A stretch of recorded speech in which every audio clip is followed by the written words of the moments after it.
kahit kailan. Sagabal ka sa mga plano ko, Darna. At patuloy kitang hahadlangan. Hanggang kamatayan. Pwes, magsama kayong dalawa sa kamatayan. Papatay ko kaya!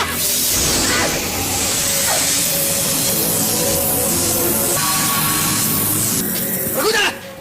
Tignan mo yan! Isa ka pa. Lamero!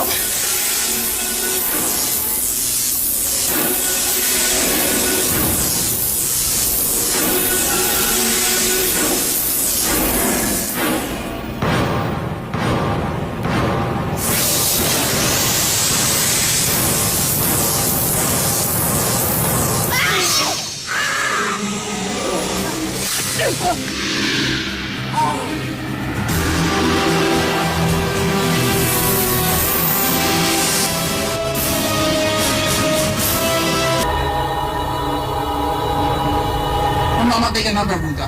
Hindi ako ganun kadaling patay. Nasa aking pa rin ang itim na bato. At habang nasa akin ang kapangyarihan ito, mahihirapan kayong patayin ako.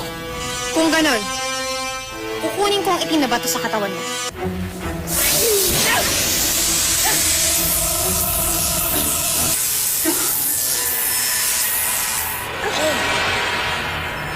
Wala ka ng kapangyarihan, Barbuda!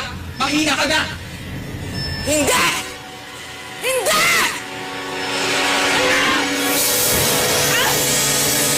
Ako ang tutupas sa propesiya, Barbuda! Ako ang anuman ang papatay sa'yo!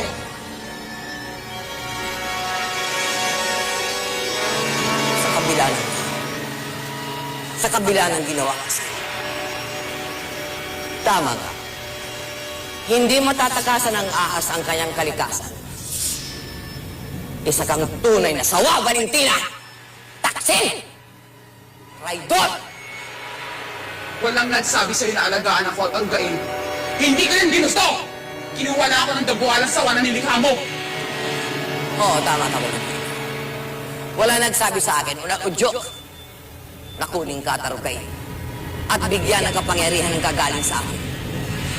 Pero alam mo ba kung bakit ko ginawa ito?